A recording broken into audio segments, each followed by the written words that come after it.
Good evening, everyone. Bonsoir tout le monde et bienvenue à cette assemblée publique du SEN. Je suis accompagnée de la vice-présidente exécutive, Hayley. Bonjour tout le monde. Moi, je m'appelle Alicia Crum, présidente du syndicat des employés nationaux et je tiens à vous rappeler que si votre téléphone est en marche, vous devriez le mettre en mode vibration pour éviter toute possibilité d'interruption. Rappeler que notre politique de conduite respectuée est en effet dans tout événement du SEN. Ces espaces et le dialogue devrait être respectueux. Nous demandons à tout le monde de participer avec bénévolence et un esprit ouvert. Aucune forme de harcèlement, de discrimination ou de langage agressif sera toléré. We will be taking questions both from the room. Nous allons répondre aux questions dans la salle et les questions que nous avons reçues par écrit. Pour des raisons techniques, nous ne pouvons pas accepter les questions des gens qui sont présents en ligne, mais les questions vont être lues dans la salle pour qu'on puisse y répondre à la fin de la séance. Nous allons passer 90 minutes ensemble. Et ce sera 90 minutes très importantes et positives pour tout le monde. Bonsoir tout le monde. Et bien sûr, merci de votre présence ce soir. Alicia m'a déjà présenté, mais moi je peux me représenter. Hayley Linton et je suis la vice-présidente exécutive du SEN. Nous sommes là ce soir en espérant que ce sera un espace sécuritaire pour vous, où vous aurez l'occasion de soulever vos questions et de partager vos préoccupations et d'obtenir les réponses que vous cherchez. Je sais que certains d'entre vous ont été touchés par des développements des derniers jours et je veux que vous sachiez que nous vous entendons. Alors ce soir, nous allons parler de responsabilisation parce que nous voulons nous assurer que vos voix sont entendues et que nous avons un plan d'établi pour agir sur vos préoccupations. Alors, où que vous soyez, votre participation est nettement valorisée.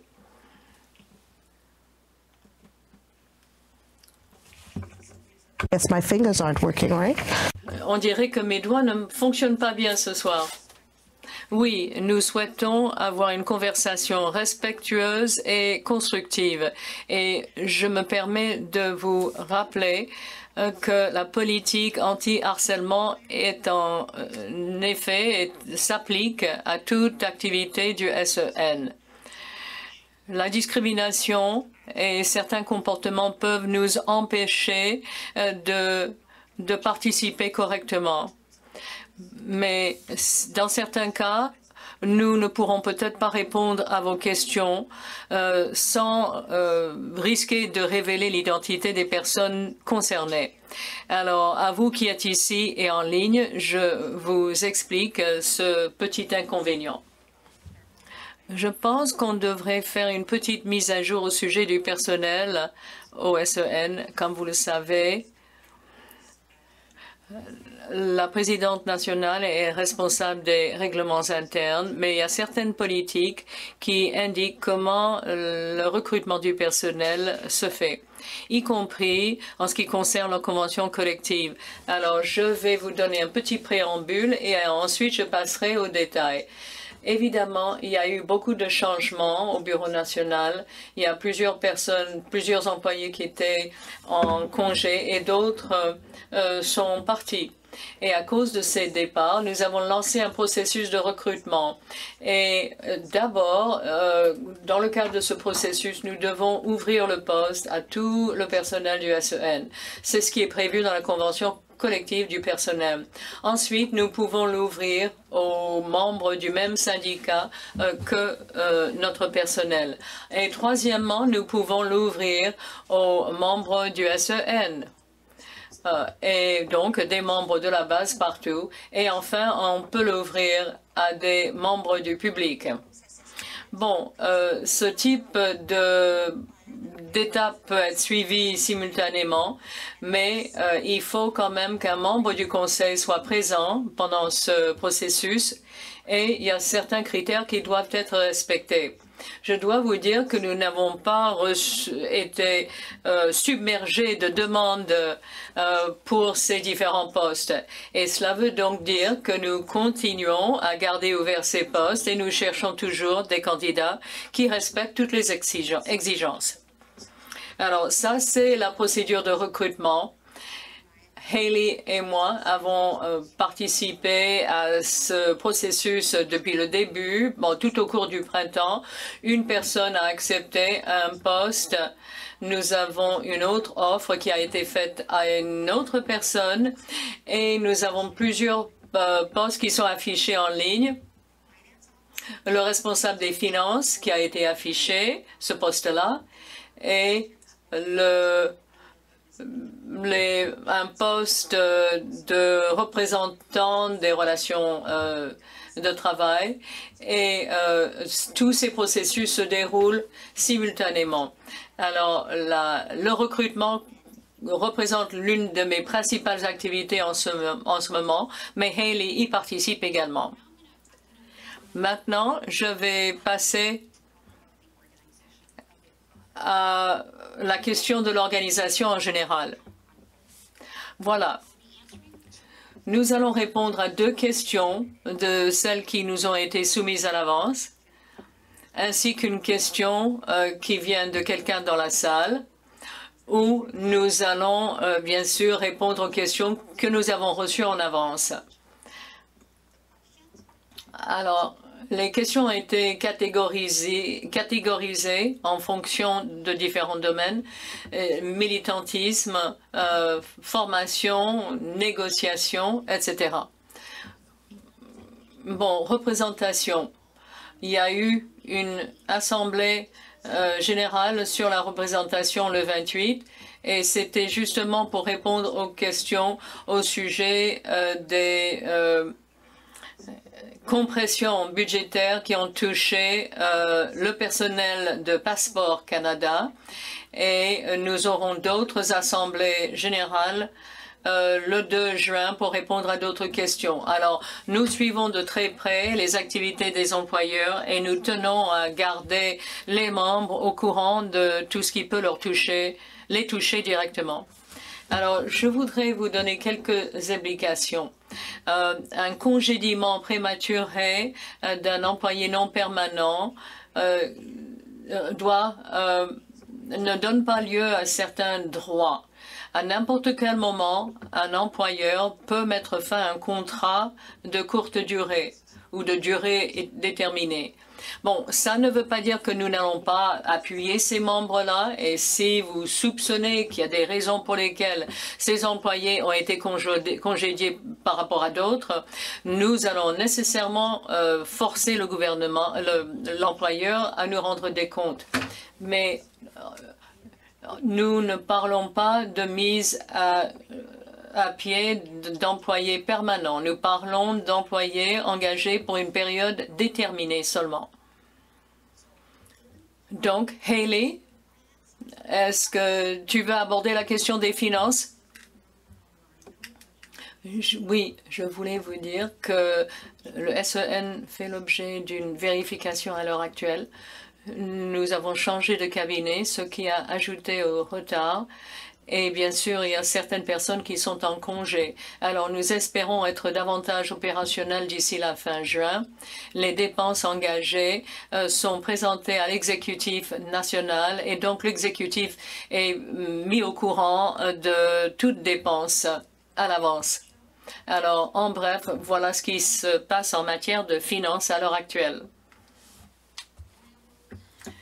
Voilà. Merci. je pense que nous pouvons ouvrir la période des questions et réponses.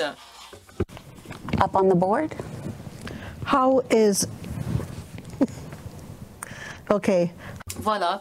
Comment le SEN répond-il aux besoins évolutifs de ses membres dans l'environnement actuel de la fonction publique? Écoutez, l'une des façons dont nous répondons aux besoins des membres, c'est évidemment en leur parlant et en nous informant de ce qui se passe au travail. Et ces assemblées publiques permettent aux membres de savoir que nous sommes disponibles.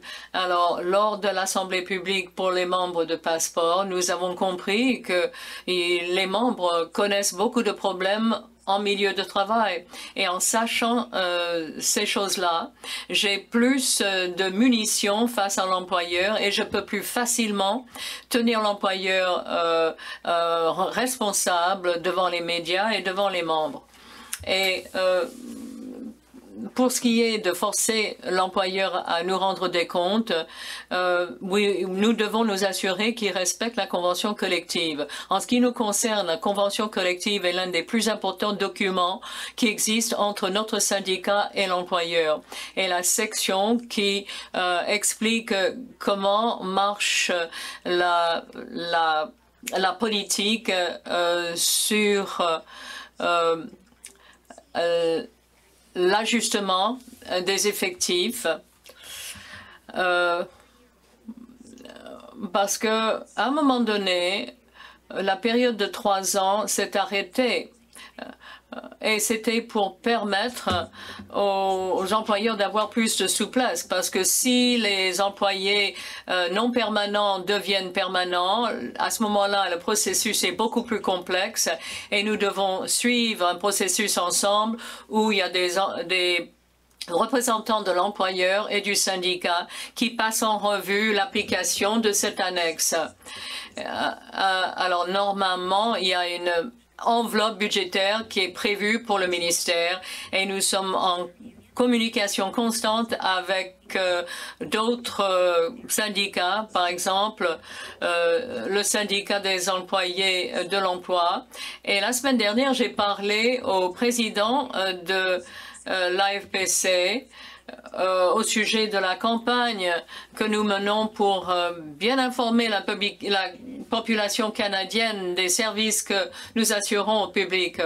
Beaucoup de Canadiens ignorent les services qui sont rendus par les fonctionnaires.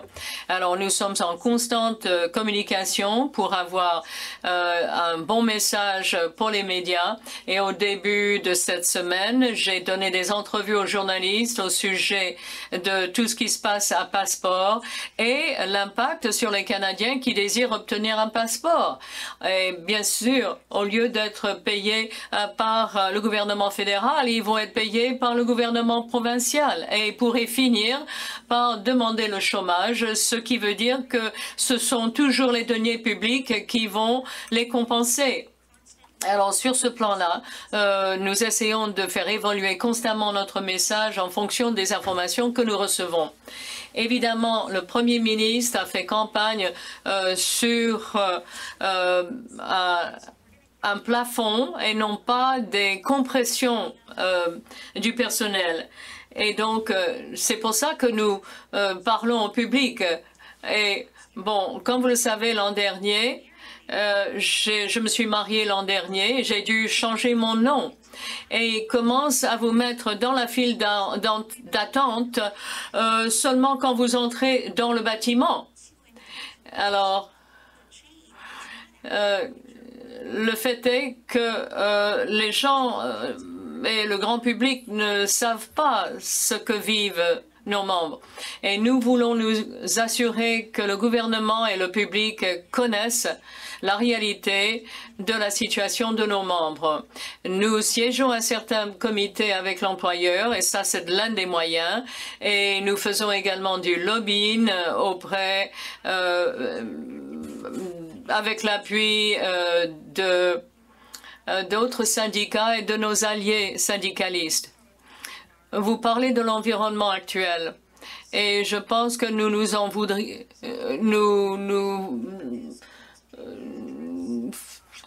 nous pourrions regretter de ne pas parler de tout ce qui est fait aux différents paliers de la structure.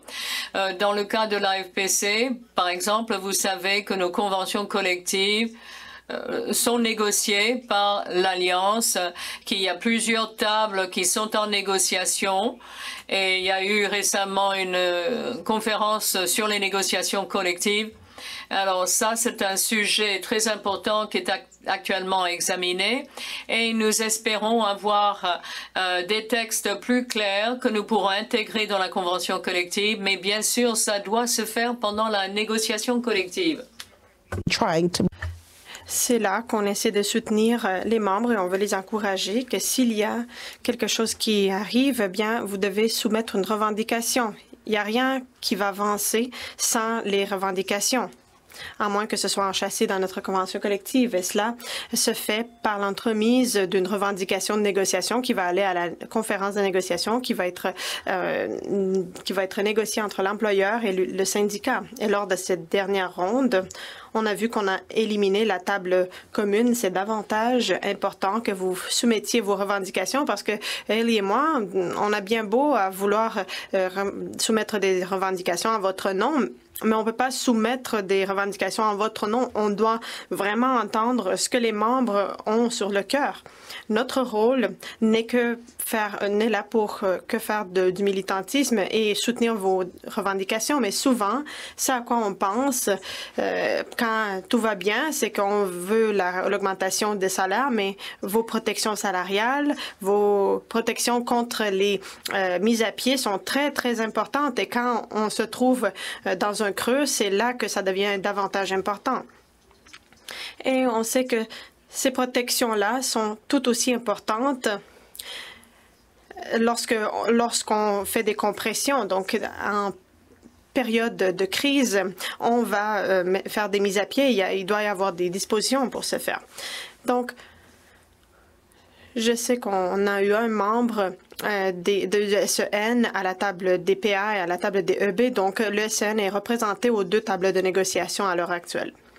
Et les membres, on a été en mesure de faire choisir quelqu'un aussi du groupe BCC à la table des PA.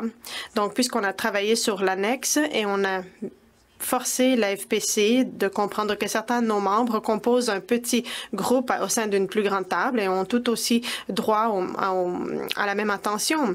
Donc, souvent, on pense à la majorité et les besoins de la majorité. Mais il y a beaucoup de gens qui sont laissés pour compte. Alors, on a travaillé au comité permanent sur la négociation. On voulait qu'il y ait une place pour nos membres. Donc, on voulait proposer justement un annexe à l'AFPC et ils ont travaillé de concert avec nous pour avoir une personne supplémentaire à la table DPA pour représenter justement ce groupe important. Mais on n'aurait pas pu le faire sans que les membres se soient manifestés et qu'ils aient voulu avoir une voix à cette table de négociation. Donc, à la table de négociation DPA, on a 2 personnes et c'est du jamais vu à bien des égards. Oui, certainement. Depuis 2018, lorsqu'on a signé notre convention collective au pic de la pandémie, donc on a vraiment eu un gain de cause là, et puis ça veut dire beaucoup de choses pour nos membres. Avez-vous remarqué dans l'ascenseur qu'ils sont là aujourd'hui? On a vu les petites affiches, donc ils étaient là, présents, et ils se battent pour vos droits. Je pense qu'on peut passer à la prochaine question. Que se passe-t-il actuellement pour les jeunes travailleurs et travailleuses du SEN? Je dirais que moi, je vois des choses merveilleuses qui sont faites par les jeunes travailleurs et travailleuses qui sont actifs au sein du syndicat. À la table de négociation, on a vu un bon nombre de jeunes travailleurs et travailleuses qui participent à la table de négociation, qui ont été élus ou choisis bien à cette table de négociation. J'espère qu'Éric Portois va convoquer une réunion bientôt pour faire avancer le mandat. Donc, quiconque qui est intéressé, bon, pourra faire le suivi avec Eric au sujet du comité. Sachez qu'il est le membre le plus jeune au conseil exécutif. Il n'est plus un jeune travailleur, mais ne lui dites pas cela. Il est là pour soutenir, épauler les jeunes travailleurs et travailleuses dans leur travail. Et je vois des choses extraordinaires faites par ces jeunes. Ils participent au comité de jeunes dans leurs régions respectives et à l'échelle nationale. Nous avons vu, lors de la dernière ronde, on avait Odissa, qui était une jeune travailleuse, qui était représentante des jeunes travailleurs et travailleuses à la conférence d'équité. Donc, on voit beaucoup de jeunes travailleurs et travailleuses faire des choses merveilleuses sur le terrain au sein de notre organisation. Et je peux dire que je suis très fière de leur travail. À vous, Hayley. Donc, il y a eu la conférence des jeunes qui s'est tenue en avril.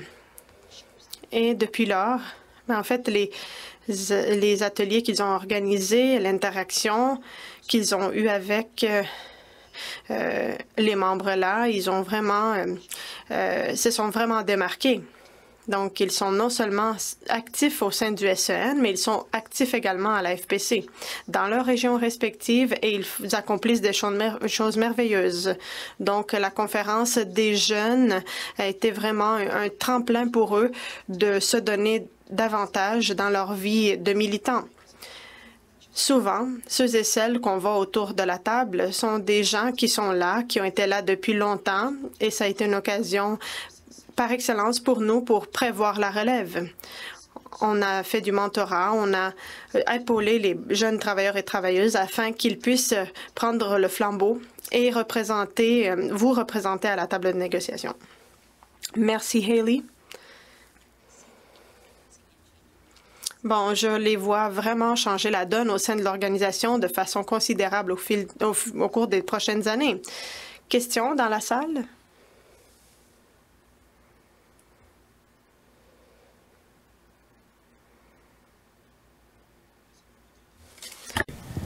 Moi, j'ai une question. Simon Iacchini-Messier, donc je suis président de la section locale 70172.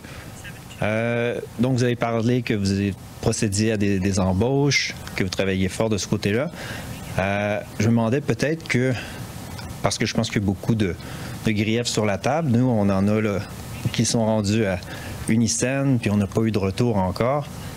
Donc, on se demandait peut-être qu'on pourrait aider et puis faire les représentations au dernier palier, vous donner un coup de main, et puis de cette façon-là, ça permettrait là, de réduire la charge pendant que vous embauchez des nouveaux agents de relations de travail. Là. Parce que ça crée des situations particulières comme l'employeur tente de vous contacter, planifier des dates, on dit on n'a pas de retour, donc, et les membres qui ont été, dans mon cas, qui ont perdu leur emploi, ils se questionnent aussi. Il y en a certains, ça fait plus de 20 jours et il n'y a pas de retour. Donc, on cherche des solutions. Là. Donc, je propose ça, ou je me disais, peut-être que vos agents ont besoin d'assistants exécutifs pour alléger certaines tâches et leur permettre de focaliser sur ce qui est vraiment important, les représentations. Donc, je lance des idées là, pour essayer d'aider à répondre aux besoins des membres. Merci pour votre question. Et qu'est-ce que je dirais, c'est que les membres de notre équipe au SEN ont une convention collective. Et si on aurait du monde qui viendrait travailler, qui ne sont pas membres de la convention collective des membres, on aurait des griefs parce qu'ils ne sont pas embauchés par le SEN. Fait que c'est une des raisons qu'on ne pourrait pas juste amener des membres pour faire des griefs au dernier panier. Fait que ça, c'est une des raisons que c'est pas la façon on fait une procédure. L'autre instant que vous avez donné, est-ce qu'il y a d'autres façons? Oui, on a une organisation. On demande au syndicat des employés qu'on a dans le bureau pour avoir des soutiens temporaires pour nous aider dans le bureau, pour pourrait assister. Mais oui, il va y avoir des gros changements dans la façon qu'on gère le côté de représentation. Je vais faire une présentation, pas la semaine qui s'en vient, mais la semaine d'après, à l'exécutif, parce qu'on va embaucher de l'administration pour vraiment gérer l'horaire des agents de relations de travail. Parce que qu'est-ce qui arrive, c'est que le côté administratif de nos agents de travail, c'est peut-être 80% et juste 20% du temps, c'est passé à faire des griefs du dernier panier. Fait qu'il faut vraiment faire un changement de la façon que l'opération se fait au niveau national. Puis, qu'est-ce qui arrive, c'est que souvent, parce que tu as utilisé un cas où que quelqu'un n'a plus d'emploi, qu'est-ce qui arrive, ça va au dernier panier automatiquement. Fait que ça veut dire qu'on a le 20 jours ouvrables à faire un grief, puis aussi le présenter à l'employeur. Fait que dans ces cas-là, qu'est-ce qu'on essaie de faire, c'est soumettre par écrit la réponse à l'employeur, parce que si on n'a pas une décision dans notre faveur, il faut que ça monte au prochain panier qui est avec le FPC. Fait qu'on essaie de vraiment trouver des solutions temporaires jusqu'à temps qu'on embauche du monde, mais on a aussi, comme j'ai dit, la convention collective qui nous donne un peu les ordres de où on a de la place à bouger ou où qu'on peut pas bouger. Fait que c'est certainement sur notre tête.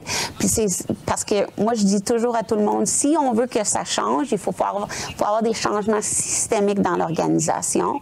Fait que je m'attends que lundi, quelqu'un de nouveau va commencer dans l'équipe qui va répondre aux questions qui sont plus pas les personnes qui ont perdu leur poste, mais si tu as une question sur le temps supplémentaire, fait qu'on va enlever ça de l'assiette des agents de relations de travail parce qu'ils passent beaucoup de temps à chasser les cas ou les documentations d'un cas. Fait que c'est une des affaires qu'on veut mettre sur un côté administratif pour vraiment que eux, ils aient le temps de présenter au dernier panier. Fait que c'est certainement dans notre tête de faire des gros changements pour que ça soit un peu plus rapide. Mais l'autre chose que je voudrais dire, c'est qu'on a une organisation qui est d'organisation, ça veut dire que au premier niveau, au deuxième niveau, c'est vraiment des membres de sections locales qui n'ont peut-être pas toujours le temps d'envoyer tous les dossiers, tous les documents, tous les courriels qu'ils ont reçus d'un membre qui a fait un grief.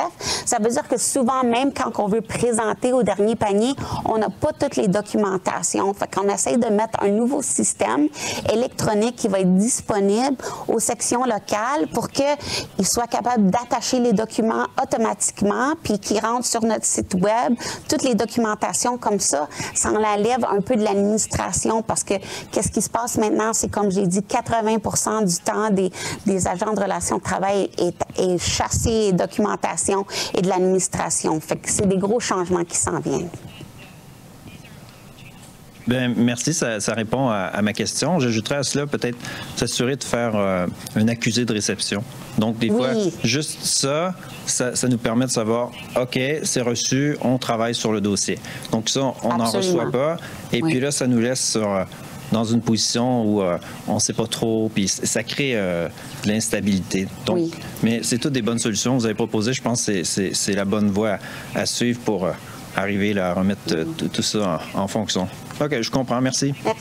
Merci. And Haley, did you have anything that you wanted to add? I think you really cleared it.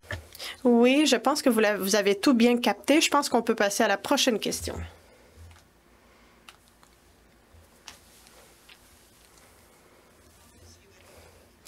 Comment le SEN prévoit-il de soutenir l'ajustement des effectifs à venir, sachant qu'il y a eu un fort roulement de personnel au bureau du SEN? De ce point de vue, il y a peut-être une certaine confusion à savoir qui joue quel rôle, dépendamment de ce qu'on est en train de faire. Oui, souvent, les agents de relations de travail sont à des réunions avec l'employeur, mais ils ne sont pas des membres. Ce n'est pas ceux et celles qui sont touchés par les changements qui s'opèrent. C'est la raison pour laquelle nous avons plus de 900 membres assignés à différents comités dans notre organisation. Ils sont vraiment le premier point de contact lorsqu'il y a des changements. Le conseiller technique qui est là n'est là que pour donner des conseils aux membres, pas l'inverse. Et souvent, au sein de ce comité, ce qui est arrivé, c'est que les conseillers techniques ont joué un rôle de militant dans ces postes, mais ce rôle n'est là que pour aider les membres à composer avec l'employeur. Donc souvent, et on va vous donner l'exemple de Parc Canada, nous avons une rencontre préliminaire avec les sections locales et quand on soulève les problématiques auprès des employeurs, on est en mesure de leur dire, ben voici les sujets qui ont été soulevés à tel et tel niveau. Donc maintenant, nous devons amener ces sujets plus loin. Et souvent, ce qu'il arrive en matière de communication, c'est quand vous entendez des choses sur le terrain, ça ne se traduit pas au palier national. On ne reçoit pas des courriels nous disant que tel et tel membre cherchait le programme Lean et ils essaient de consulter, de faire une consultation au mauvais palier. Donc ça doit être amené au prochain palier.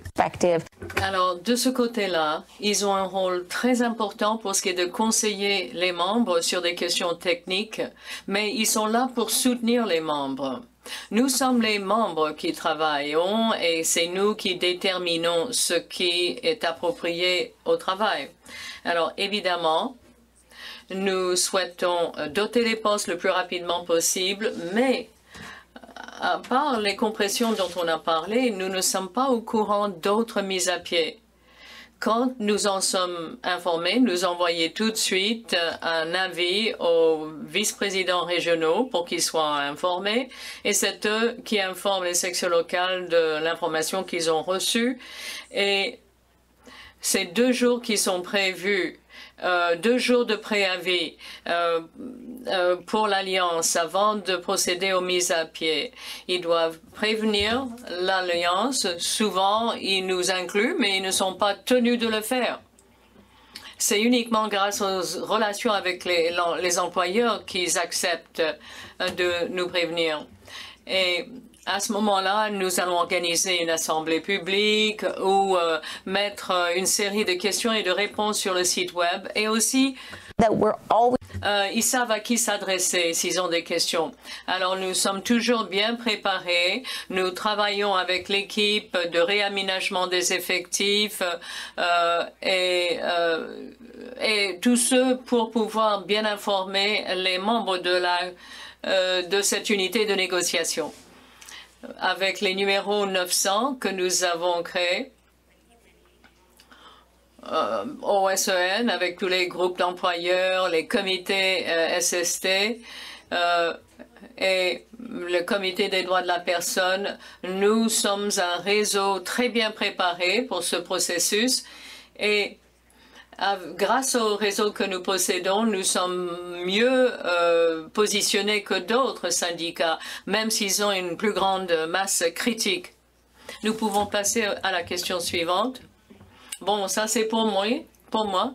Quand aurez-vous embauché de nouveaux agents qui pourront répondre à nos besoins et aux besoins des membres? Et nous en avons déjà parlé. Les agents des relations de travail sont là pour conseiller, mais leur principal rôle consiste à s'occuper, à traiter les griefs de dernier palier. Et encore une fois, par le passé, ils ont consacré beaucoup d'énergie à préparer les gens pour les griefs de premier et de deuxième palier. Mais ce n'est pas ce que prévoit la structure du SEN. Normalement, chaque membre doit connaître sa convention collective, savoir comment déposer un grief. C'est comme ça qu'on a prévu des ressources pour l'organisation. Je ne dis pas que c'est bien ou pas bien, mais c'est ça qui a été fait comme structure.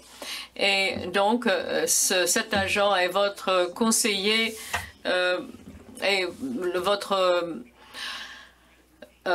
équipe régionale est là pour vous conseiller, alors que maintenant, les agents des relations de travail préparent les gens pour les audiences au premier et au deuxième palier.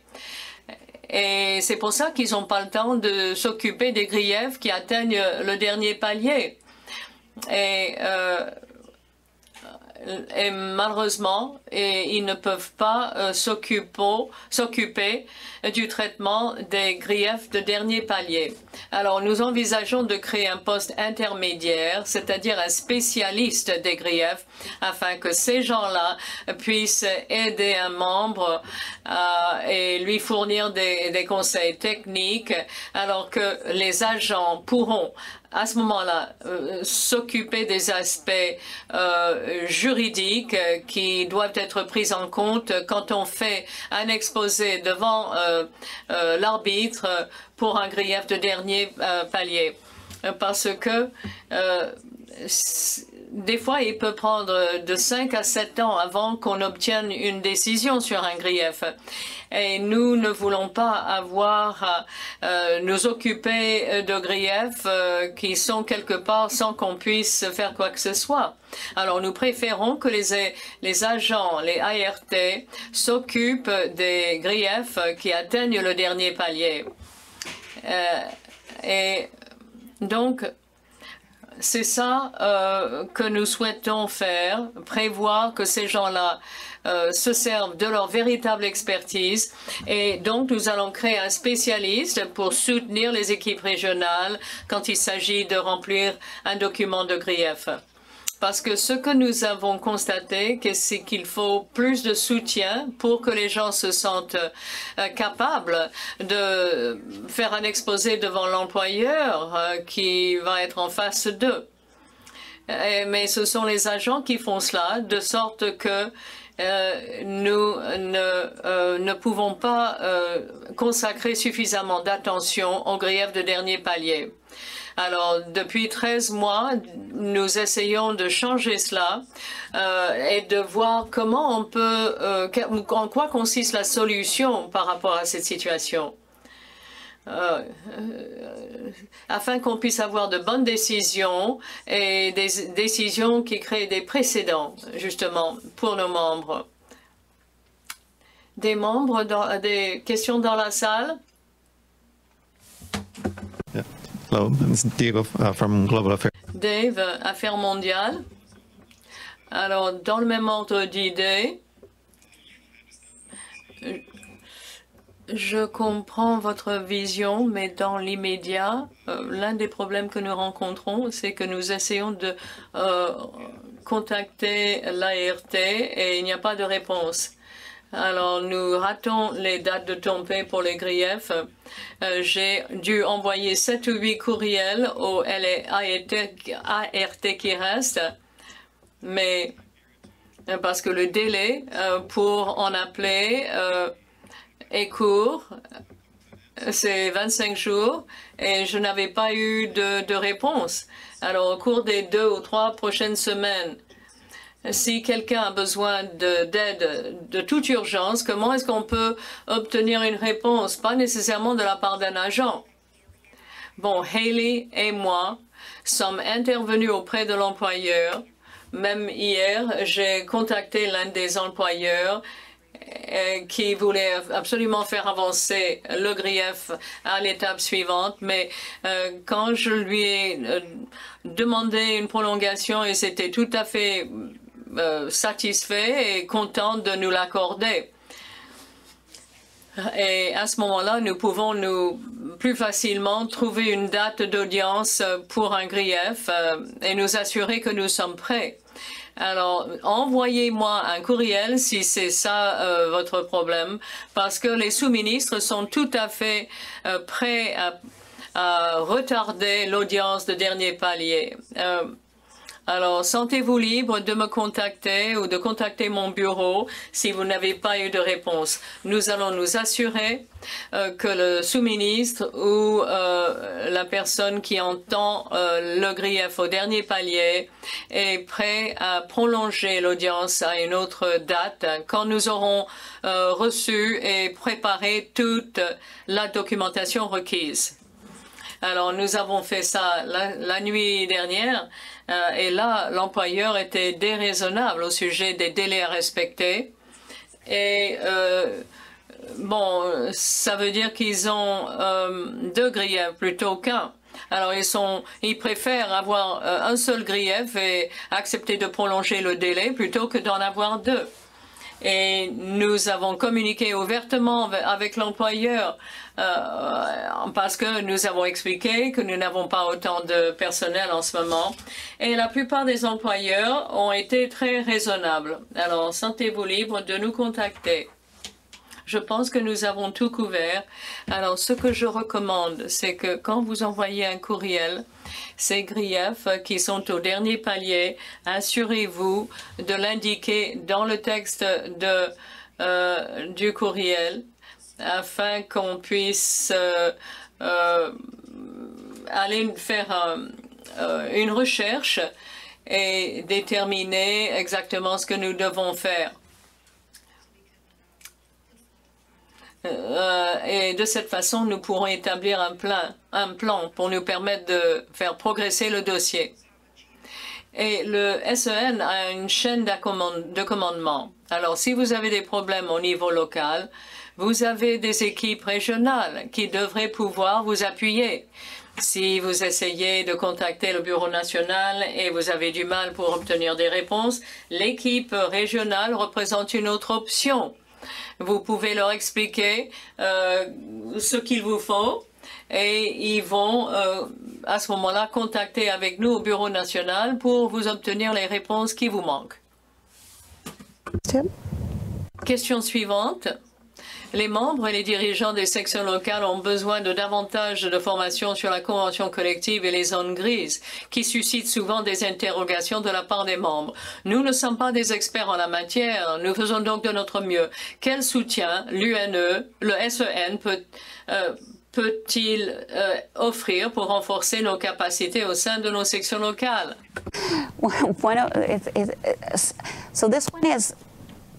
Écoutez, ça, c'est une chose qui n'est pas connue des membres, à savoir que nous sommes un syndicat d'organisation. Donc, nous attendons à ce que les membres connaissent à fond leur convention collective. Et je dois dire que moi-même, je ne le savais pas au départ. Je ne savais pas que j'étais censé savoir rédiger mon grief et connaître à fond ma convention collective. Je me disais, je paie des cotisations syndicales. Il y a des gens qui ne sont pas des bénévoles. Alors, pourquoi ne pas m'adresser à ces gens-là? Ils vont remplir le document, ils vont tout m'expliquer et me préparer pour l'audition, etc. Et je vais y arriver parfaitement prête, comme si je me présentais devant un tribunal, parce que c'est tout de même une procédure semi-juridique. Et quand j'ai déposé mon premier grief comme membre du SEN, j'étais en état de choc en sachant. Bon, là, j'ai lu ma convention collective. Moi, je suis négociatrice. J'ai négocié les statuts pour des revendications territoriales. Alors, moi, j'ai beaucoup d'expertise en la matière. Je connais la terminologie légale. Et donc, je peux comprendre la réaction d'un membre qui lit une convention collective et qui se rend compte qu'il doit s'adresser au délégué, lui demander de signer et être en mesure de se défendre lui-même après avoir suivi le cours de l'Alliance. Et quelqu'un m'a dit une fois, ça c'est la responsabilité de l'Alliance. Vous n'offrez pas de formation au SEN, mais le fait est que c'est pas l'Alliance qui nous a dit de devenir un syndicat d'organisation. Ce sont nos membres qui ont voté en ce sens, plutôt que d'opter pour un modèle de service aux membres.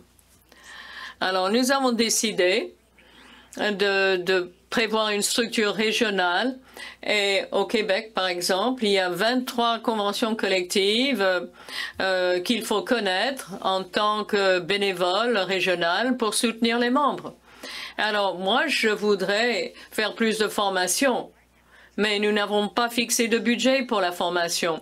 Ce qu'il faut, c'est que les membres aillent au Congrès en disant « Nous avons besoin de plus de ressources financières pour la formation. Nous voulons qu'il y ait des gens qui puissent nous guider pour faire le travail que vous nous demandez à faire. » Parce que finalement, c'est une sorte d'investissement. Si je demande aux membres de se défendre dans le cadre d'une audition, c'est très bien. Mais si je dis aux membres, bon, je ne vais pas investir dans votre formation, vous devez le faire vous-même. Et je ne vois pas comment ils peuvent le faire s'ils n'ont pas de passion pour ce genre de choses. Et moi, je pense que c'est une question très importante parce que c'est entre les mains des membres, la structure du syndicat. Et comme il y a un examen structurel, au fond, c'est le moment pour les membres de dire, bon, voilà ce qu'on veut et voilà les budgets qu'il faut pour y parvenir. Parce que les membres ne se sentent pas suffisamment soutenus en ce moment. On essaie de faire de notre mieux aux colloques régionaux, aux conférences, mais on ne fait qu'atteindre la pointe de l'iceberg. Et donc, parmi ceux et celles qui ont participé à nos conférences, ils ont entendu ce qui a été dit, mais ils n'ont pas la confiance d'aller là et faire leur présentation à la manière d'un avocat, avec une allocution préliminaire et le jargon juridique et les mots de clôture et pourquoi l'employeur devrait plier à ses demandes. En revanche, ce que nous avons fait, quand on a un exécutif local qui vient d'avoir une AGA, une Assemblée générale des membres, on essaye de les orienter vers leurs membres et on leur donne les liens nécessaires pour ce faire. Parce qu'on peut toujours marteler ce qu'on offre, mais on doit composer avec la situation actuelle. Et ce que nous avons actuellement, les régions de la FPC qui sont responsables de l'éducation, de la formation, donc on s'assure qu'ils soient au courant qu'il y a cette occasion pour eux d'apprendre, mais aussi la FPC a quelque chose qui s'appelle c'est un fonds qui permet de faire la formation de l'exécutif local. Donc, c'est un fonds de développement de l'exécutif local. C'est très précis. C'est pas un fonds qui s'adresse à tous les membres. Ça s'adresse uniquement à l'exécutif local. Donc, vous pourrez communiquer avec la personne responsable, la personne contact à la FPC, qui va pouvoir vous faire la liaison avec la personne compétente. Et parfois, on vous met en contact avec l'équipe régionale pour que vous ayez accès aux formations nécessaires. Et il y a aussi un petit programme qui s'appelle le PAM, le programme d'apprentissage mixte, qui ça fait partie de votre groupe d'employeurs. Donc moi, mon groupe chez EDSC, on a le PAM. Vous pourrez vous entretenir avec votre équipe de cadre et puis le PAM peut vous expliquer la convention collective. Alors, on a essayé de nous servir avec nos ressources actuelles, à l'heure actuelle, et tout ce à quoi fait allusion Alicia, c'est pas encore en vigueur. Alors, on n'a pas de choix que d'utiliser les ressources qui sont à notre disposition actuellement. Une fois qu'on aura une équipe complète de ART nationaux. On va faire des dîners apprentissage et on sait qu'avant Noël, on a pu offrir de la formation aux sections locales. Mais les ART l'ont dit, c'est une formation de 3 jours qui est très utile et qui permet aux gens de se sentir à l'aise à défendre des membres pour un grief. Donc, c'est plusieurs dîners apprentissage pendant une longue période de temps. Mais quand il y a beaucoup de roulement de personnel, bien, ça pose problème. Et ce que je dis aussi, ce qui est important, c'est le réseautage.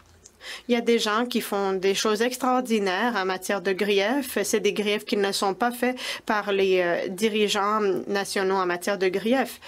Il y a des gens qui pourront vous encadrer, qui sont bien calés dans les griefs. Trouvez aussi les mentors qui ont de l'expérience, qui vont pouvoir vous appuyer dans ce processus. Parce qu'à l'heure actuelle, on n'a pas nécessairement toutes les ressources à notre disposition consacrées à cela, mais c'est important de trouver les occasions, saisir les occasions pour apprendre. Et il faut entreprendre les étapes nécessaires et vous prévaloir des soutiens qui existent. Il y a certaines régions qui n'ont pas nécessairement le personnel nécessaire parce qu'ils n'ont peut-être pas une équipe complète de bénévoles habituellement.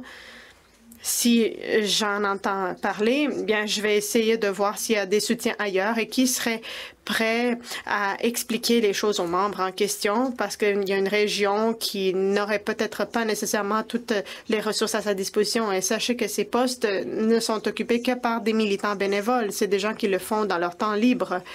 Et on sait que c'est beaucoup de travail.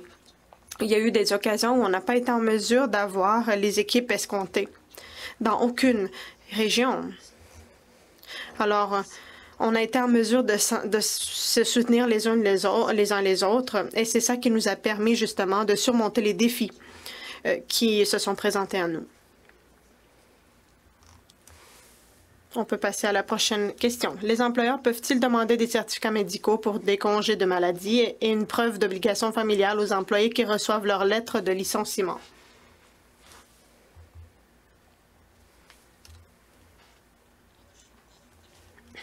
La réponse courte, oui, ils peuvent exiger une telle chose.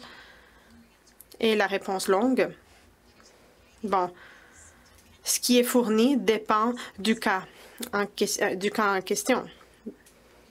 Bien évidemment, si vous essayez d'obtenir un congé de maladie rémunéré, il se peut que l'employeur demande un certificat médical.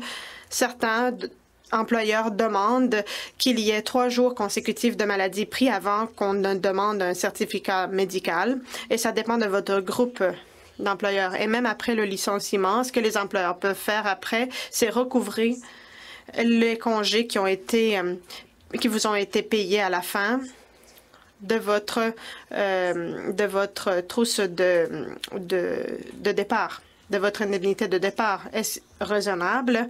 Mais bon, tout est assujetti à des griefs parce que c'est une disposition prévue à la convention collective et c'est sûr que les médecins sont très réticents à donner des certificats médicaux chaque fois qu'il y a quelqu'un qui se présente avec un petit rhume. On sait que ça alourdit beaucoup le système de santé. Souvent, on est malade pendant plus de 3 jours.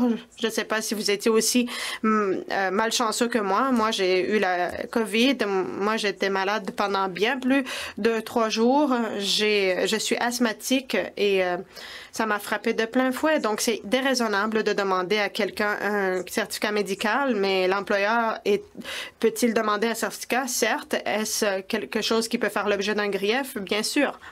Mais pour ce qui est des obligations familiales, c'est un motif interdit. L'article 19 ou l'article 17 des conventions collectives respectives, dépendamment de votre groupe, de votre employeur. Alors, la plupart des dispositions dans les conventions collectives peuvent faire l'objet de griefs. Et souvent, c'est possible de faire le suivi avec votre délégué syndical local ou votre équipe régionale pour savoir s'il y a raison de déposer un grief. Je sais que beaucoup de nos employés ont 25 jours pour déposer un grief, mais on a des groupes d'employeurs qui ont 40 jours à leur disposition pour déposer un grief. Alors, soyez conscients aussi des échéanciers qui vous sont exigés, parce que si vous ne respectez pas les échéanciers, les griefs sont rejetés en raison du non-respect des échéances. Souvent, quand vous déposez un grief, c'est bien important que le libellé soit bien. En fait, le libellé peut être peaufiné au fur et à mesure, mais le respect des échéances est non négociable. Donc, ce qui est le plus important, c'est de respecter les échéances. Point à la ligne. La décision, l'une des décisions que les arbitres ont rendues, c'est qu'on peut, élargir la portée du grief jusqu'au dernier palier. Donc, cela se traduit par le fait que ce qui est le plus important, bien, c'est les échéanciers et non l'exactitude ou la version finale de votre libellé dans le grief. Autre question? Allez-y.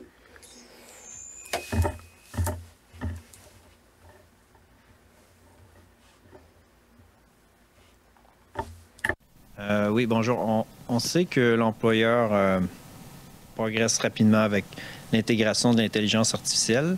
est-ce que vous avez des plans peut-être d'utiliser aussi l'intelligence artificielle pour faciliter le travail au sein des sections locales ou même au sein de SEN?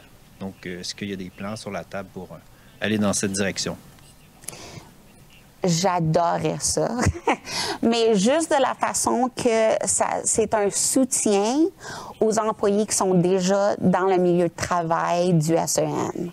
Pas d'une façon qui remplacerait un individu, mais qui serait un soutien administratif ou qui supporterait le premier panier ou le deuxième panier du GRIAF, parce que ça, c'est pas le travail de nos membres syndiqués au milieu du SEN, mais je pense qu'il y a vraiment une fonction à laquelle, puis on sait ça, que si tu es le côté analyste, tu sais qu'il faut quand même un humain aille à travers l'analyse de l'intelligence artificielle. Fait que c'est pas comme ça remplace un humain, c'est vraiment en addition de qu'est-ce qu'un humain fait. Mais absolument, on fait un peu des suivis sur peut-être des options qui pourraient soutenir la section locale ou les équipes régionaux. Pour vous aider à remplir les formulaires. Mais il faut que ça soit tout fait en consultation avec nos membres syndiqués et c'est important, je pense, d'utiliser les meilleurs outils. Puis une des raisons, c'est parce que l'employeur est en train d'utiliser l'intelligence artificielle sur le côté des griefs pour les aider à gagner les griefs contre nos membres. Fait que si on n'utilise pas les mêmes outils, on va tomber en arrière de ce qui se passe dans le milieu technique au moment. Fait que je pense que c'est très important, oui. Can we move to the next question? Peut-on passer à la prochaine question? Quels sont les objectifs du leadership national en ce qui a trait aux campagnes de réajustement des effectifs? S'agissant des campagnes de réaménagement des effectifs, il est important de savoir que nous travaillons main dans la main avec l'AFPC. L'AFPC est vraiment le chef de file, le maître dans tout ça. Et donc, on ne peut pas aller à l'encontre de ce que l'AFPC fait. Donc, on travaille de concert avec l'AFPC. Il y a des comités où on a le droit de vote et de parole afin de veiller à ce que les décisions ne soient pas seulement prises par l'AFPC, mais qu'elles soient prises de concert avec l'AFPC, avec le SEN, et que les éléments aient un mot à dire. Et nous connaissons le fait qu'il y a des campagnes où l'on choisit des gens pour soutenir les Canadiens et les Canadiennes par l'entremise de leur travail. Il y a nos membres qui sont à l'avant-plan, qui sont en vitrine,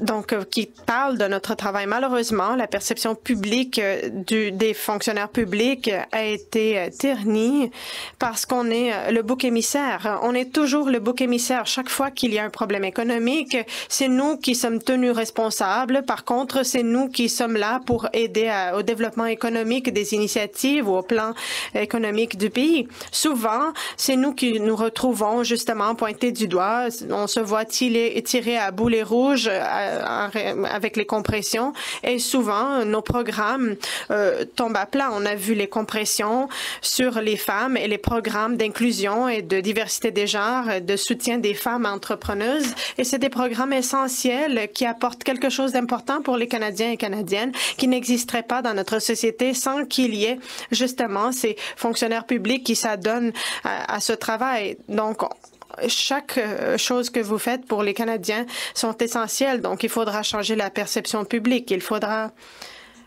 parler aussi du fait que la population du pays a explosé, a cru selon un taux fulgurant. On a passé à 40 millions de personnes. 40 000, oui, donc on a besoin davantage de fonds. Et donc, nous avons une position privilégiée à aider le gouvernement fédéral. Donc, nous travaillons constamment avec l'AFPC pour veiller à ce que nos membres soient justement en vitrine et que leur travail soit mis à l'avant-plan. Une petite parenthèse avant qu'on passe à la prochaine question. Alisa a parlé de la perception publique des fonctionnaires publics. On doit aussi changer la perception des travailleurs et travailleuses de leur propre syndicat. Le dernier réajustement des effectifs s'est produit en 2012. On a vu les militants vraiment s'élever dans la place publique. C'est là qu'on a vu l'employeur montrer ses dents. Et là, on a vu naître des campagnes et des campagnes de sensibilisation. On a vu davantage les gens poser des questions lors de la dernière ronde de négociation, lors de la dernière grève. On a vu un flux de jeunes militants s'élever au-dessus de la foule et donc on a piqué leur curiosité pendant qu'ils étaient sur les lignes de piquetage. Alors c'est des occasions non seulement pour changer la perception publique, mais également changer la perception de nous-mêmes au sein de notre organisation et dans les milieux de travail. Alors peut-on afficher la prochaine question, s'il vous plaît? Il y a un manque de communication de la part des agents de relations de travail qui ne répondent pas absolument aux courriels et aux appels téléphoniques, mais demandent concernent les greffes urgents. Comment pouvons-nous obtenir une réponse de leur part? Et je pense qu'on a un petit peu abordé la question tout à l'heure. Mais en fin de compte, si vous n'arrivez pas à rejoindre quelqu'un, vous pouvez contacter moi-même ou Hayley afin qu'on puisse mettre ça en tête de liste de nos priorités. Nous savons que cette période de transition est difficile pour tout le monde, mais surtout les membres.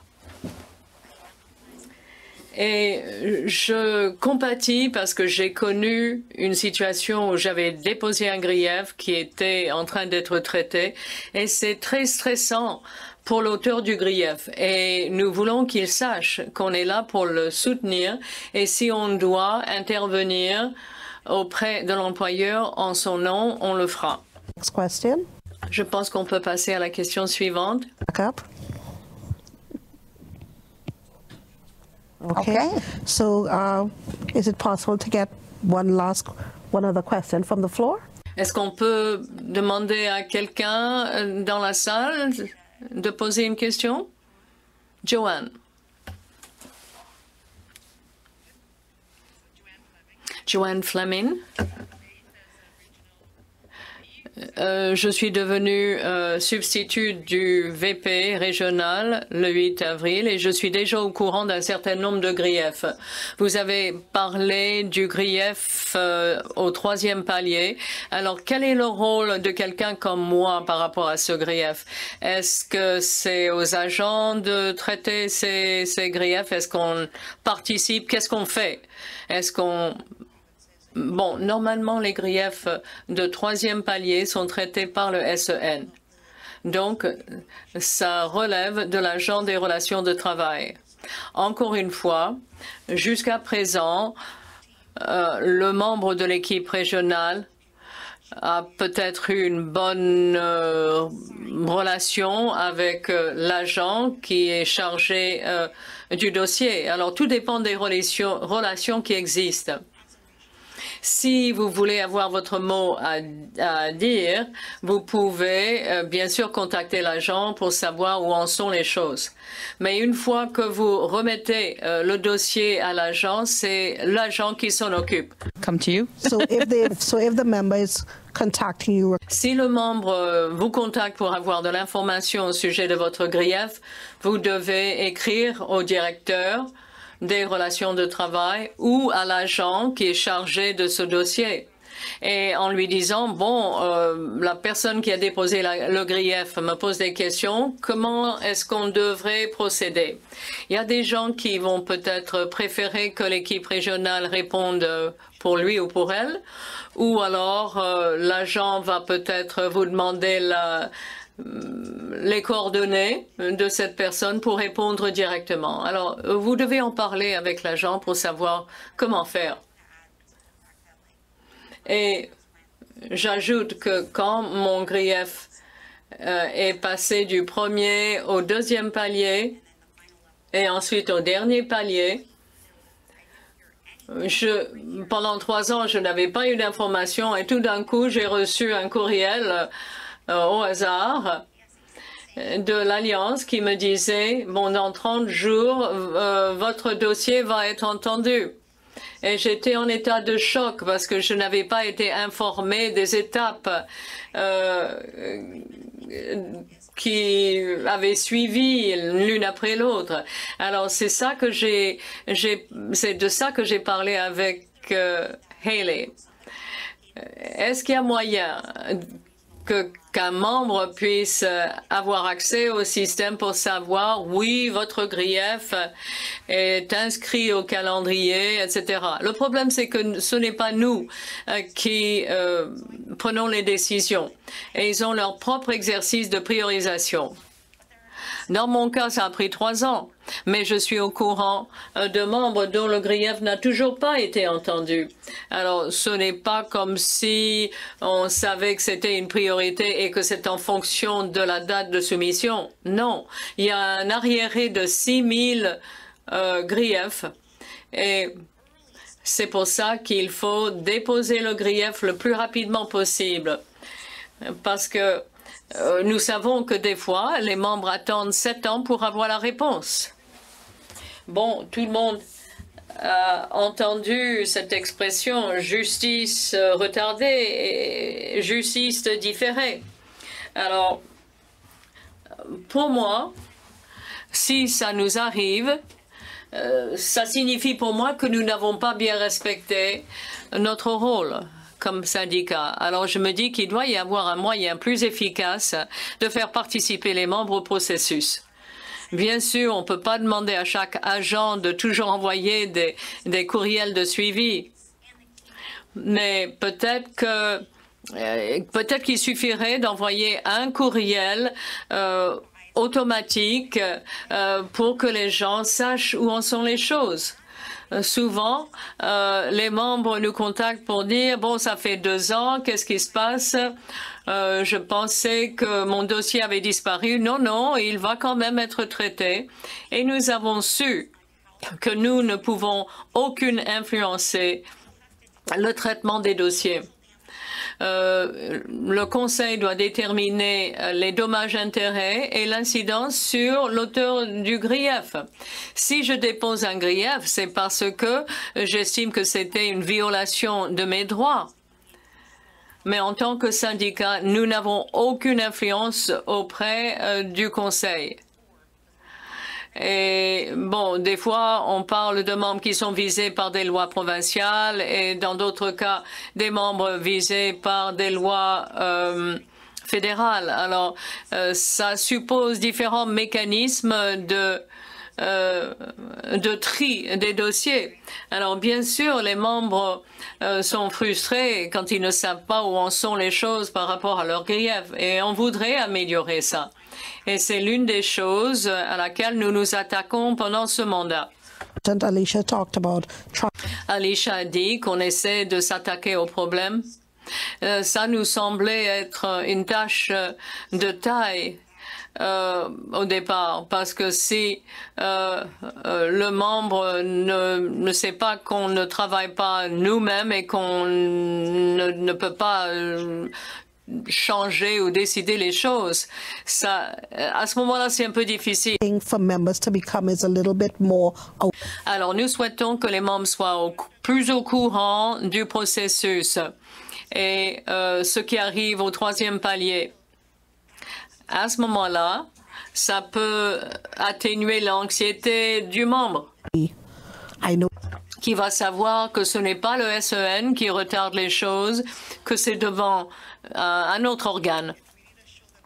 Et je pense que ça nous montre que quand les membres n'ont pas suffisamment de connaissances au sujet de leur convention collective, leurs droits, ce qui arrive avec un grief, leur responsabilité comme exécutif local, c'est là qu'on commence à avoir des problèmes.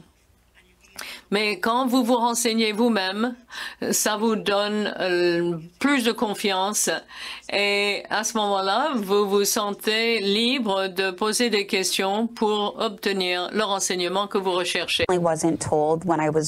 Et Quand j'ai déposé mon grief, personne ne m'a dit que ça prendrait aussi longtemps. Je ne reproche personne parce que eux n'en savent rien non plus. Et c'est uniquement quand vous traversez tout le processus que vous vous rendez compte en quoi il consiste et que vous pouvez comprendre l'anxiété que génère tout cela pour les gens au travail, parce que vous traitez encore avec des gens qui sont le sujet de votre grief. Et vous vous demandez quand il va y avoir une résolution. Vous vous demandez si vous allez avoir gain de cause, si je vais pouvoir vous entendre avec l'employeur. Est-ce que ça va être envoyé à l'arbitrage? Est-ce que je participe à la médiation? Alors, il y a toutes sortes de questions qui se posent et c'est ce genre de choses qu'il faut bien expliquer aux membres. J'aime beaucoup Bonhomme et j'aimerais avoir des petits skits ou des vidéos de 15 ou de 30 secondes pour expliquer le processus. Et on pourrait simplement l'envoyer aux membres, en anglais, en français, et à ce moment-là, ils sauraient ce qui se passe. Parce que je n'arrêtais pas de poser des questions tous les 15 jours. Qu'est-ce qui se passe? Où en est mon grief? Et j'étais délégué syndical. Et à ce moment-là, j'en savais un peu plus. Mais il y a des bouchons qui existent et c'est pour ça qu'il est intéressant de connaître l'ensemble du processus. Et je voudrais qu'autant de membres que possible arrivent à comprendre tout cela. Y a-t-il des questions en ligne?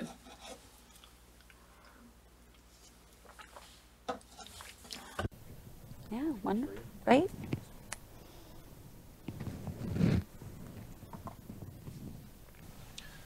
Yeah, thanks, Alicia. There was a couple of... Oui, il y a une ou deux questions.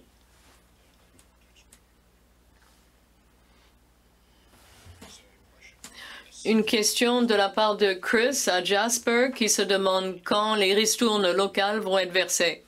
Bonne question. Je parlais à Cindy et elle devrait être versée lundi. Et c'est ça. Et ils vont le faire 2 fois plutôt qu'une fois. Et c'est parce que nous avons une capacité d'appoint au sein de cette équipe. Nous avons 4 membres de l'équipe. Et donc, ça va être versé lundi.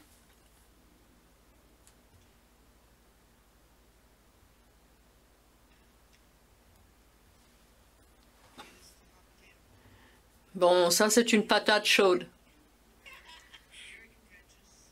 C'est une question contentieuse, anonyme. Et la personne qui a voté est très mécontente. Voilà. Les vice-présidents exécutifs ont un emploi à plein temps et sont là pour aider les membres. Supprimer tous les agents sans payer les dépenses des membres. Vous vous déplacez alors que des membres perdent leur emploi.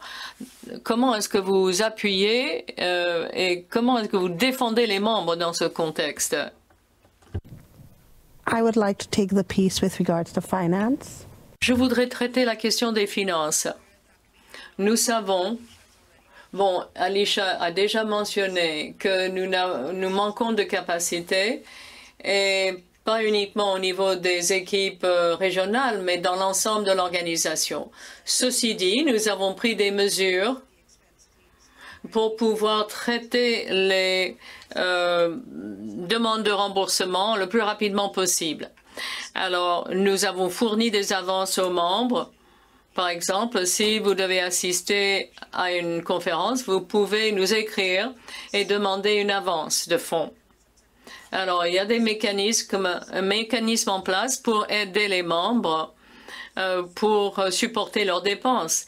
Et nous avons également envisagé de payer les intérêts sur la carte de crédit, parce que nous savons qu'en tant qu'organisme à but non lucratif, nous ne sommes pas censés supporter des difficultés financières.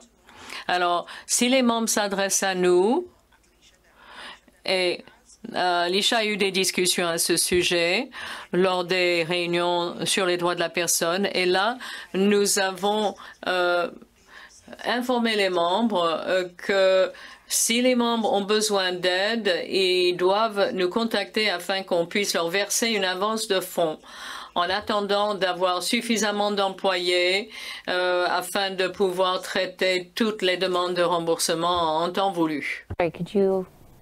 There were multiple points to that question, so if you don't mind.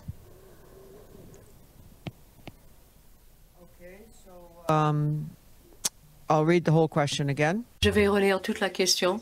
Les vice-présidents exécutifs ont un emploi à plein temps et donc supprimer tous les ART, ne pas payer les dépenses des membres qui doivent payer des intérêts sur leur carte. Et en plus, vous vous déplacez alors que les employés perdent leur poste. Comment pouvez-vous prétendre que vous appuyez les membres? On ne sait pas vraiment à qui s'adresse la question. Moi, je vais aborder la question de l'élimination d'un certain nombre d'employés, de la mise à pied des ART. Moi, je n'ai rien fait sur ce plan-là. Ils ont le droit de partir, d'obtenir une promotion. Alors, je n'ai rien fait de ce côté-là. Et s'agissant des déplacements, je dirais que la plupart de nos membres se déplacent partout au pays, mais également à l'extérieur du Canada. Donc, si je dois rencontrer des membres pour connaître leurs problèmes, je dois me déplacer en personne pour les rencontrer, m'entretenir avec eux, voir leurs conditions de travail. Et c'est une des raisons pourquoi je comprends la situation des passeports, c'est que je me suis rendue à Montréal pour comprendre ce qui se passait à Service Canada, à leur centre de traitement. Et c'est ça qui m'outille mieux à être une mère militante en leur faveur. Pour ce qui est des déplacements, je suis plus que ravie de faire toutes les réunions en ligne. Et ça ne va pas coûter une scène pour les déplacements.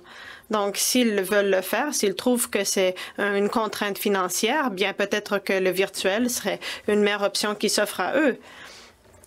Donc, nos membres pourraient rester à la maison, n'est pas à débourser une scène pour le déplacement, et on peut toujours faire le travail du syndicat à partir du confort de sa maison, et c'est quelque chose qu'ont défendu nos membres depuis longtemps. Et moi, je les appuie. Somme toute, ce que je voulais dire, merci du temps que ces gens y ont mis dans ce travail. Moi, je donne beaucoup de mon temps à l'extérieur du travail que je fais. Et je le fais parce que j'ai choisi de consacrer du temps à ce travail. Et c'est difficile pour moi. Mais c'est quelque chose qui me tient à cœur. C'est quelque chose à quoi je me suis dévouée mon temps à des organisations qui ont des besoins et qui ont besoin de l'expertise que j'ai à leur offrir. C'est justement un don en temps que je leur fais. Donc, il y a des situations au sein du syndicat dans le cadre desquelles, par exemple, dans la pandémie, on a changé de stratégie, mais on comprend aussi qu'il y a d'autres façons de faire nos affaires et soutenir nos membres. Il a fallu reculer et revenir à nos pratiques précédentes. Et dans toute situation où je peux rencontrer les membres en ligne, je saisis l'occasion. J'ai plusieurs réunions le soir avec les membres de façon continuelle.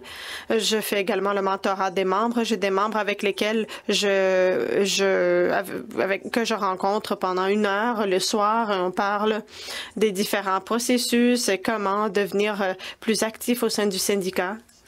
Et quand on choisit de faire du travail bénévolement, on vous soutire beaucoup de temps et que vous pourrez consacrer à votre famille et à vous-même. Et on peut donner ce qu'on peut donner. si en fin de compte, vous commencez à haïr l'organisation, peut-être qu'on demande un peu trop aux bénévoles. Et il faut tenir compte de cela aussi. Avez-vous une autre question?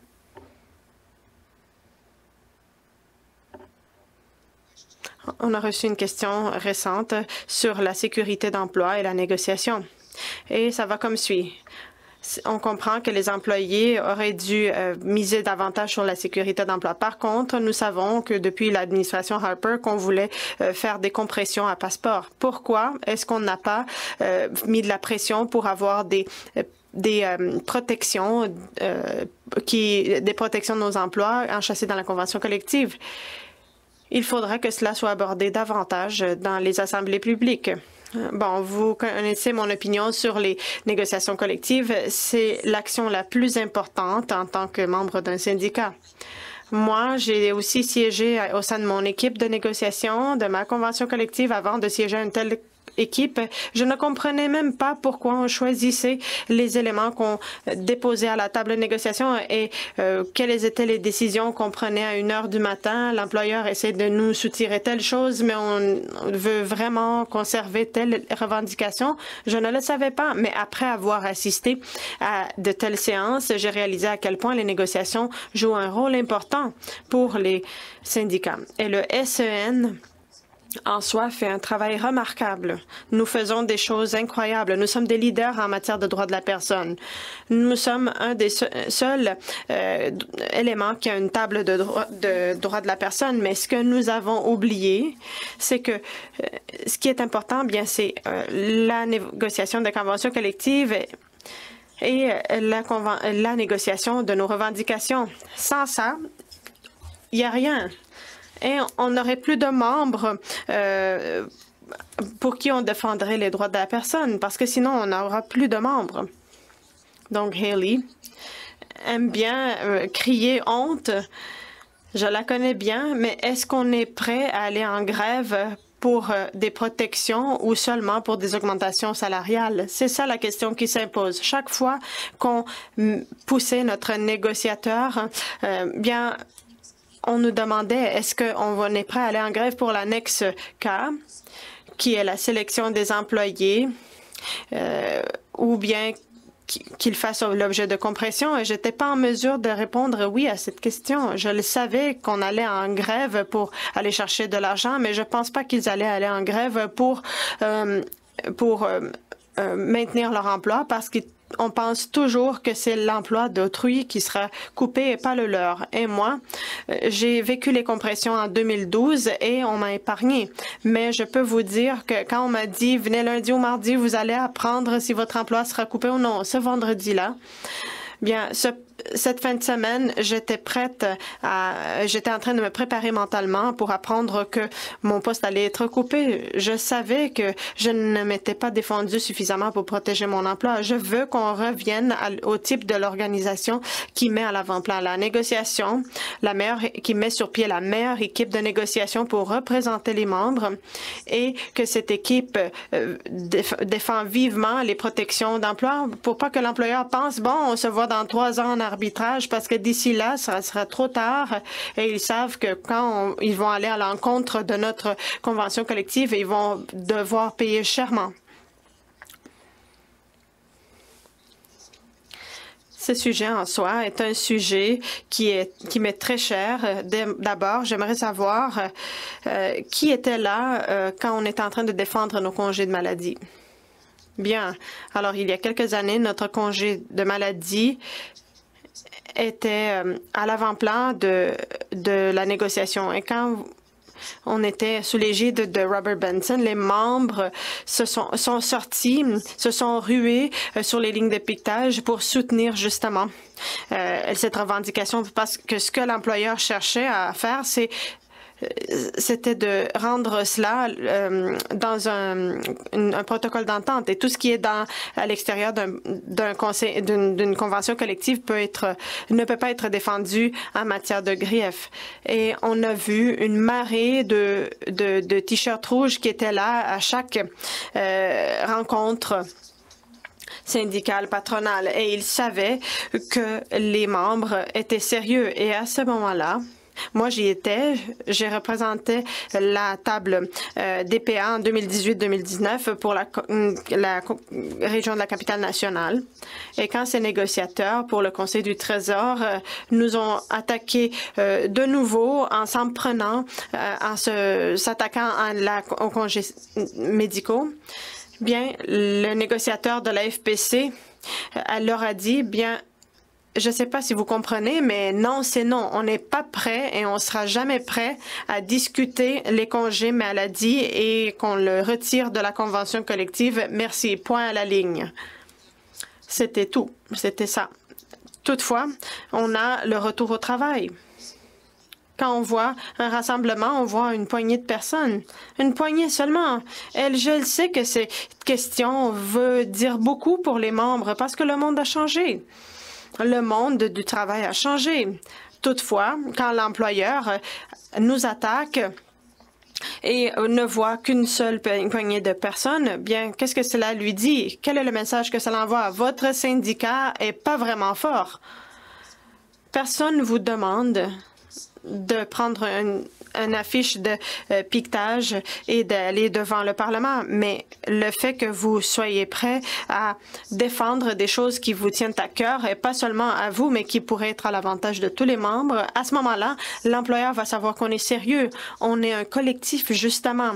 Et si on ne travaille qu'en silo et qu'on ne sort à la rue que s'il y a quelque chose qui est réellement sérieux, bien ça montre malheureusement à l'employeur qu'on n'est pas unis. Et à ce moment-là, donc, on est vulnérable. La négociation est le lieu par excellence où on peut soumettre ses revendications et les défendre.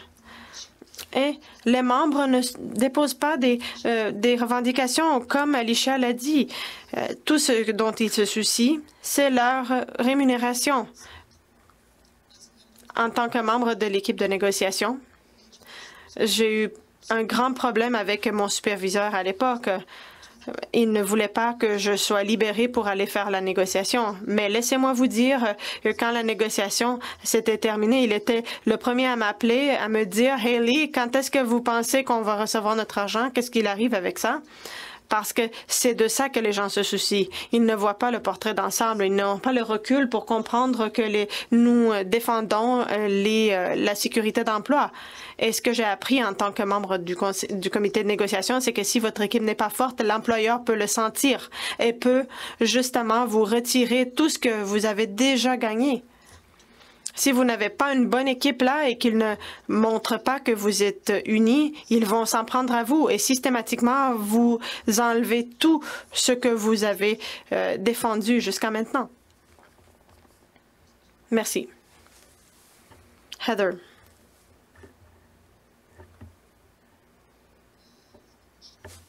Français.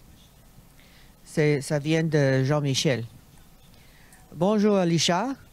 Une fois que la réorganisation de SEN sera avancée et que les forces seront bien en place pour défendre et représenter les membres ainsi qu'organiser les sections locales, as-tu un plan ou des idées pour faire du SEN un élément distinctif et attractif pour les sections locales qui sont en train de se former et les inviter à joindre la famille de SEN? Merci, Jean-Michel.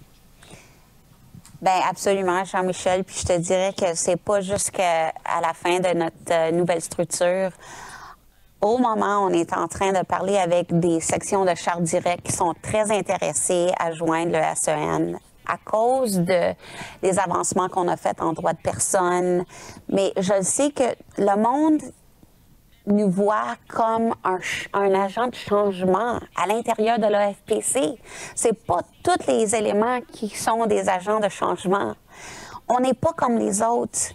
Puis c'est une affaire qui est bon, on est distinct, on est différent, mais il faut renforcer nos performances de base, nos conventions collectives, la façon qu'on fait les griefs au dernier panier, les premiers paniers, le deuxième panier. Il faut faire ça d'une façon différente, puis il faut retourner aux bases. Fait qu'absolument, je vois une place pour les sections locales de Charte Direct nous joindre, et je pense que qu'est-ce qu'ils voient dans nous autres comme syndicats, ils ne voient pas ça dans tous les autres éléments à l'intérieur de la FPC. C'est pas parce qu'on n'a pas des bons éléments, d'autres éléments sont très bons aussi, mais on est juste un petit peu plus différents, puis on fait nos pas juste d'une façon un peu plus distincte que d'autres. Merci de votre question, Jean-Michel. So we've come to the end. Je pense que ça nous amène à la fin qui nous était allouée.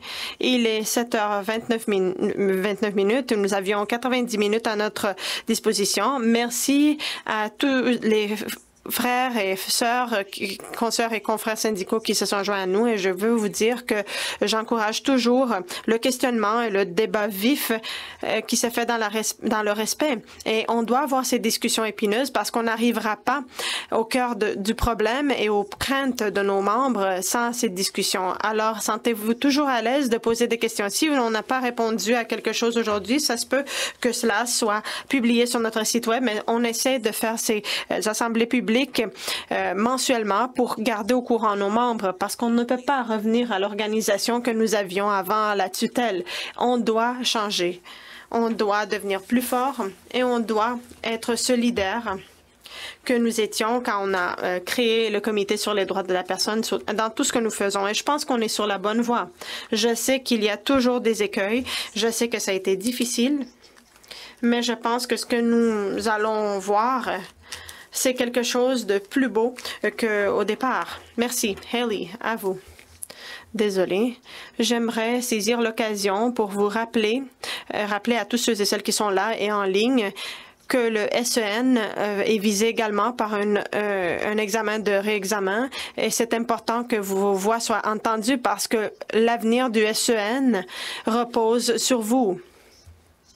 Alors, vérifiez le site web du SEN quand il y a des occasions de consultation. Donc, Ed et Isan représentent Intersol, l'organisation qui a entrepris justement cet exercice de consultation avec le SEN. Je pense que c'est important que vous soyez présents, et si c'est possible, s'il vous plaît, cherchez les informations sur le site web sur l'examen de restructuration, et encore une fois, faites valoir vos voix. Votre syndicat est aussi fort que les membres qui le composent. Si vous n'avez jamais voté, encore une fois, allez-y. Si votre syndicat vous donne l'occasion de faire valoir votre voix, alors pourquoi pas saisir cette occasion? Merci. Merci.